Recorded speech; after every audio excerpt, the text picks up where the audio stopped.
साथियों नमस्कार। स्वागत है आप सभी का हमारे चैनल लर्न विद दुर्गेश्वर में। तो आज हम एक प्रोनाउन का नया टॉपिक पढ़ने वाले हैं जिसका नाम है रेसिप्रोकल प्रोनाउन, मतलब पारस्परिक सर्वनाम। तो चलिए इसके बारे में देखते हैं और डिटेल से समझते हैं। तो चलिए, रेसिप्रोकल प्रोनाउन क्या लिखेंगे? रेसिप्रोकल प्रोनाउन मतलब पारस्परिक सर्वनाम। क्या लिखेंगे बेटा? पारस्परिक और सर्वनाम। अब देखो, पारस्परिक सर्वनाम क्या होता है कि पारस्परिक सर्वनाम वो होता है जब दो या दो से अधिक लोगों के बीच में कोई बात हो, कोई रिएक्शन हो, कोई प्रतिक्रिया हो, कोई अट्रैक्शन हो। ये सब क्या है? यही हमारा पारस्परिक सर्वनाम है। देखेंगे कि जो पारस्परिक सर्वनाम या फिर रेसिप्रोकल प्रोनाउन है वो कैसे कार्य करता है। तो क्या लिखेंगे? चलिए लिखेंगे। लिखा है reciprocal reciprocal pronoun pronoun indicate a mutual mutual और रिलेशन रिलेशनशिप और action action between between between two और मोर ऑब्जेक्ट्स। क्या लिखेंगे? More objects. अब देखेंगे बात को कि अब ऑब्जेक्ट की जगह कोई व्यक्ति हो सकता है, कोई वस्तु हो सकती है, कोई स्थान हो सकता है। मतलब सीधी सी बात ऐसे समझो कि जब भी कोई दो लोगों के बीच में या दो से अधिक लोगों के बीच में क्या किया जाएगा, एक सेम एक्शन होगा, सेम कोई रिलेशनशिप दर्शाया जाएगा, तो वो क्या होंगे? वो हमारे रेसिप्रोकल प्रोनाउन होंगे, मतलब पारस्परिक सर्वनाम होंगे। अब हिंदी रूपांतर में देखेंगे, जब दो या दो से अधिक लोग दो या दो से अधिक लोग अधिक जब दो या दो से अधिक लोग तो एक एक दूसरे पर सेम एक्शन करें, मतलब सेम प्रतिक्रिया दें, सेम एक्शन करें। इसका मतलब ये हो गया कि जब इक्वलेंट एक्शन होगा तो क्या होगा? सेम एक्शन करें। तो वहां किसका प्रयोग करेंगे बेटा? रेसिप्रोकल प्रोनाउन का प्रयोग करेंगे। जैसे मान लीजिए आपके पड़ोसी ने आपको ईंट से मारा, तुरंत आपने भी बड़ी सी ईंट उठाई और उसका तुरंत जवाब दे दिया, मतलब ईंट का जवाब पत्थर से दे दिया। तो इसका मतलब क्या हो गया? आपने सेम एक्शन कर दिया, तो वहां पर क्या लागू हो गया? रेसिप्रोकल प्रोनाउन यानी पारस्परिक सर्वनाम का प्रयोग हो गया। चलिए अब ये देखेंगे कि रेसिप्रोकल प्रोनाउन जो होते हैं हमारे कितने प्रकार के होते हैं। तो लिखेंगे दीज आर टू टाइप्स। कितने बेटा?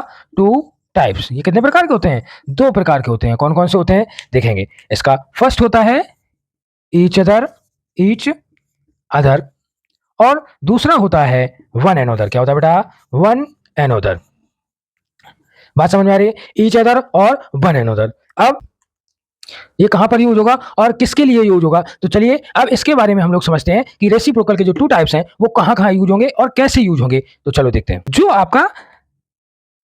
जो आपका ईच अदर है, ये क्या है? ये ईच अदर है, मतलब दो लोगों के लिए। किसके लिए बेटा? दो लोगों के लिए। ये हमेशा दो लोगों के लिए यूज होगा, इससे ज्यादा के लिए यूज नहीं होगा। आगे देखेंगे बेटा one and other. One and other होता है तीन या फिर तीन से अधिक। सीधी सी बात है, समझो कि दो से अगर संख्या ज्यादा हो गई तो वो कहां जाएगी? सीधी वन एंड अदर के पास में जाएगी। तो यहाँ पे क्या लिखेंगे बेटा? तीन या फिर तीन या तीन से अधिक। क्या लिखेंगे बेटा? तीन से अधिक। बात समझ गए होंगे मेरी। अब ये बात तो समझ में आ गई, लेकिन अब यूज कैसे करना है, सेंटेंसेस में इसका प्रयोग कैसे करेंगे। तो चलिए अब हम लोग चलते हैं इसके एग्जांपल्स की ओर और इनके एग्जांपल्स को बहुत बेहतरीन तरीके से समझते हैं। एग्जांपल देखते हैं। क्या लिखेंगे बेटा? एग्जांपल लिखेंगे रिया एंड रोहन। क्या लिखेंगे बेटा? Riya and Rohan. First number example डालेंगे। Riya and Rohan love each other. क्या लिखेंगे बेटा? Each other. मतलब क्या है? रिया और रोहन जो है एक दूसरे से प्रेम कर रहे हैं। मतलब इसका मतलब क्या है कि रिया और रोहन जो एक दूसरे से प्रेम कर रहे हैं तो क्या है? म्यूचुअल है। मतलब ये इससे करती है और ये किससे करता है? इससे करता है। तो ये क्या हो गया? म्यूचुअल हो गया। तो क्या प्रयोग किया गया? ईच प्रयोग किया गया, जिसका ये क्या है हमारा? ये हो गया हमारा रेसिप्रोकल प्रोनाउन। क्या हो गया बेटा? रेसिप्रोकल प्रोनाउन यानी पारस्परिक सर्वनाम। चलिए अब दूसरा एग्जाम्पल देखते हैं इसका। सेकेंड एग्जाम्पल देखेंगे। The students help one and other. मतलब क्या है? अब देखो इसमें क्या गया, इसमें स्टूडेंट्स पहली बात तो बहुत से लोग हो गए, बहुत से बच्चे हो गए, बहुत से विद्यार्थी हो गए। क्या करेंगे, हेल्प वन एनदर, एक दूसरे की मदद कर रहे हैं। मान लीजिए कोई 50 है, 40 है, 30 है, 20 है, जो भी है, वो क्या कर रहे हैं, वो एक दूसरे की मदद कर रहे हैं। कोई किसी की मदद कर रहा है, कोई किसी की मदद कर रहा है। तो क्या है, वन एनदर, मतलब 3 से अधिक लोगों की जब बात आ गई तो हमारा क्या प्रयोग हो गया, ये हमारा वन एनदर प्रयोग हो गया। तो ये हमारा इस प्रकार से हमारे रेसिप्रोकल के एग्जाम्पल्स हो गए। चलिए अब इनका मोस्ट इंपॉर्टेंट एक पॉइंट समझेंगे, एम आई डाल देंगे यहाँ पे, लिखेंगे लिखेंगे कि इनका प्रयोग, क्या लिखेंगे, इनका प्रयोग, इनका प्रयोग,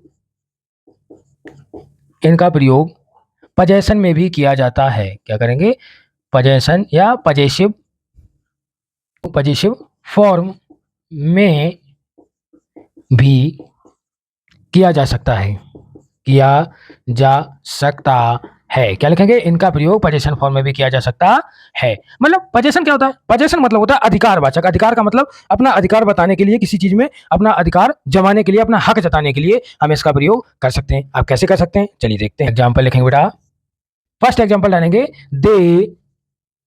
दे बोरो, दे बोरो ईच अदर्स बुक। क्या लिखेंगे बेटा, दे बोरो ईच अदर्स बुक, मतलब क्या लिखा, देखो इसका पजेशन में कैसे प्रयोग करेंगे कि बोरो किया, क्या किताब को एक उन्होंने उधार लिया, ईच अदर मतलब एक दूसरे की, जैसे मेरे पास कोई किताब नहीं और एक सामने वाला बंदा उसके पास भी कोई ऐसी बुक है जो मेरे पास है और उसके पास नहीं है। अब उसके पास कोई बुक है और मेरे पास नहीं, तो हमने क्या किया, जो मेरे पास थी हमने उसको दे दी, उसके पास थी वो हमने ले ली। उससे क्या हुआ, एक दूसरे को उधार लेके अपना काम चला लिया। चलिए अब इसका दूसरा एग्जाम्पल देखेंगे बेटा। तो ये इसमें हमारा कौन सा है, ये जो ईच अदर है, ये क्या है हमारी, ये हो गई हमारी पजेसिव फॉर्म। क्या हो गई बेटा, पजेसिव फॉर्म के रूप में इसका प्रयोग हो गया। चलिए दूसरा एग्जांपल देखेंगे, लिखा friends, friends enjoyed one another company। मतलब क्या लिखा, जो मित्र हैं उन्होंने क्या किया, वन एनोदर मतलब एक दूसरे की जो कंपनी है, एक दूसरे का साथ है, उसका उन्होंने आनंद लिया। जैसे हम लोग कहीं वैकेशन वगैरह पे चले जाएं तो क्या हमारे अगर फ्रेंड्स ना हो साथ में तो क्या हमको अच्छा लगता है, नहीं लगता है। तो क्या करते हैं, हम सब जब मिलकर जाते तो हम उस चीज़ का आनंद लेते, हमें अच्छा लगता है, घूमते फिरते। तो ये हमारा क्या हो गया, ये भी हमारा पजेसिव फॉर्म आ गई। किसका हो गया बेटा, पजेसिव फॉर्म आ गई, पजेसिव फॉर्म आ गई बेटा। कौन सी फॉर्म आ गई बेटा, पजेसिव फॉर्म। इतनी बातें अगर आपको समझ में आई तो समझ में आने के बाद हम आपको कुछ देते हैं फिल इन दी ब्लैंक्स, जिनको आपको होमवर्क में करना है। और होमवर्क में करने का मतलब है आप उनको कमेंट बॉक्स में छोड़ेंगे कि किसकी जगह पे क्या लगाना है। और अगर आपको समझ में आया होगा तो आप सही भरेंगे, अगर नहीं आया होगा या आपको कोई डाउट लगता है तो आप पूछेंगे। तो चलिए शुरू करते हैं। देखिए सबसे पहले आपको भरना क्या है, क्या भरना है, पहले तो ईच अदर बेटा, कौन सा, ईच अदर, फिर वन एनदर, फिर ईच अदर्स, और वो एक बचा हमारा वन एनदर्स। ठीक है बेटा, तो इनको हम क्या करेंगे, इनको समझेंगे और इनको जो हम आपको देंगे वर्क उसमें क्या करेंगे, आप फिल करके अपनी प्रैक्टिस को मजबूत करेंगे। लिखेंगे बेटा, फर्स्ट नंबर लिखेंगे, the two sisters looked at and smiled. मतलब क्या किया, दो सिस्टर थी, बहनें थी, उन्होंने क्या किया, एक दूसरे की ओर देखा और वो मुस्कुराई। चलिए अगला देखेंगे बेटा, लिखेंगे all the players, all the players congratulated after the match, after the match.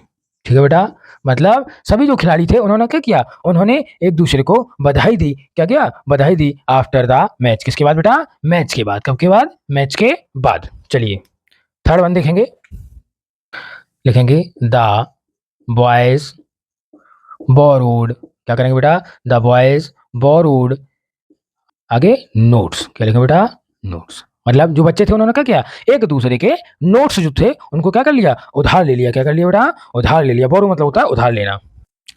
चलिए इसी क्रम में फोर्थ वन देखेंगे। अब देखो जैसे लिखा, all all the members, all the members, all the members blamed, all the members blamed party. ठीक है, अगर आपको समझ में आया तो ये आप कंप्लीट करें और इनको कमेंट बॉक्स में कंप्लीट करके ज़रूर बताएं। तो चलिए आज की क्लास को यहीं समाप्त करते हैं। अगर ये क्लास पसंद आई है तो लाइक करो, शेयर करो, सब्सक्राइब जरूर करो और अपने दोस्तों तक जरूर भेजो जिनको भी पढ़ना है। तो मिलते हैं नेक्स्ट क्लास में, तब तक के लिए जय हिंद।